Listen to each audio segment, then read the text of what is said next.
ఈరోజు టాపిక్ ఏంటంటే అండి, చాలా బాధాకరమైన విషయం.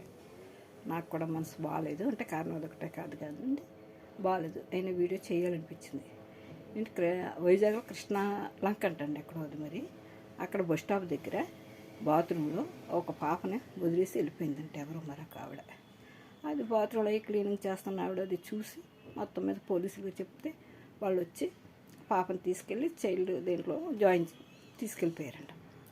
ఏమండి, కంటం ఎందుకండి అలా వదిలేయడం ఎందుకు? నువ్వు కనకముందే నీకు చేసిన తప్పుకు పరిష్కారం ఆలోచించుకోవాలండి. కన్న తర్వాత పిల్లని అలా వదిలేసి వెళ్ళిపోతే నువ్వు ఆ పిల్ల జీవితం ఇంత అనాదే కదండి. తప్పు ఏమో తల్లి చేస్తుందా? శిక్ష పిల్ల అనుభవించాలా? ఎంత అవమానాలండి. తల్లిదండ్రులు లేని పిల్లని ఎంత అవమానిస్తారో, ఎంత బాధగా ఉంటుంది. ఆ పిల్ల ఎంత బాధపడుతుంది.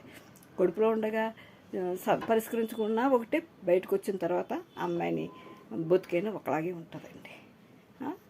చస్తూ బతకవలసి వస్తుంది. బయటకు వచ్చి కడుపులో ఉంటే ఒక రకంగా అయిపోద్ది. అసలు అంతవరకు ఎందుకు తేవాలండి ఈ అమ్మాయిలు? ఎంత బాధకరం. మాసం తింటున్నాం, దుమ్ములు మడకెట్టుకోకూడదు కదా. నువ్వు తప్పు చేసావు, తప్పుకి పరిష్కారం చూసుకో. అంతేగాని పిల్లకి భూమి మీదకి తెచ్చేసి ఆ పిల్లని అలాగా వదిలేసి నీ దారి నువ్వు చూసుకుంటే ఆ పిల్ల ఏమైపోవాలండి? ఎంత అంతవరకు ఆ పిల్ల బాధపడుతూనే బతకాలి.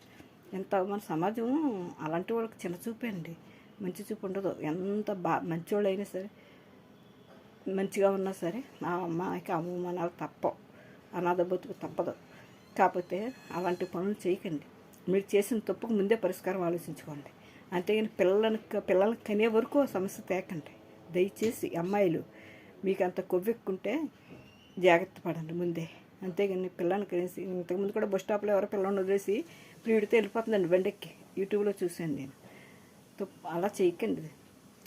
ఇప్పుడు ఆ అమ్మాయి ఎవరు తీసుకెళ్ళాలంటే ఎంక్వైరీలు అన్నీ జరుగుతాయి. ఇంకా అన్ని తర్వాత ఇష్టం. ఏదైనా అమ్మాయి భూమి మీదకి వచ్చింది, ఆ అమ్మాయి అనాథ, ఆ అమ్మాయి బతికి ఎలా ఉంటుందో చెప్పలేము. ఈవిడ అయితే బాగానే తప్పించుకుంది. కారణం ఏదన్నది ఇంకా పూర్తిగా నాకైతే తెలియదు. కారణాలు ఏ బోల్డ్ ఉంటాయి అవన్నీ నాకు తెలియదు. చాలా బాధ అనిపిస్తుంది. ఇలాంటివి చాలా జరుగుతున్నాయి. ఈ విషయం నాకు తెలుసు కాబట్టి నేను వీడియో చేస్తున్నాను, అంతే. అంతకు మించి ఏమీ లేదండి. అనుకోవచ్చు ప్రతి వీడియోలోని ఒకే అది కట్టిన చీరలు కడుతున్నారని. ఎందుకంటే కామెంట్లు చూస్తున్నాను కొంతమంది అండి, మీ చీరలు బాగున్నాయి, మీ గాజులు బాగున్నాయి, మీ మెల్లవి బాగున్నాయి అంటున్నారు. ఆడవాళ్ళం కదా, అవి కామనం, అదొక సరదా, అదేం తప్పు కాదు. కాకపోతే నాకు బోల్డ్ చీరలను కట్టుకునే అంత ఖాళీ ఉండదు. ఎందుకు ఉండదు అంటే సందర్భం వచ్చినప్పుడు చెప్తాను. ఖాళీ మనిషిని కాదండి. ఏదో నాకు ఇలా వీడియో చేయాలని ఒక ఇది వచ్చినప్పుడు ఒక చేసేస్తాను, అంతే. ఏ చీర ఉంటే ఆ చీరతో. కాబట్టి మరోలా అనుకోవద్దు. కామెంట్ పెట్టండి మీరు కూడా నాకు, దయచేసి ప్లీజ్. చాలా బాధగా ఉందంతే, అంతకన్నా లేదు.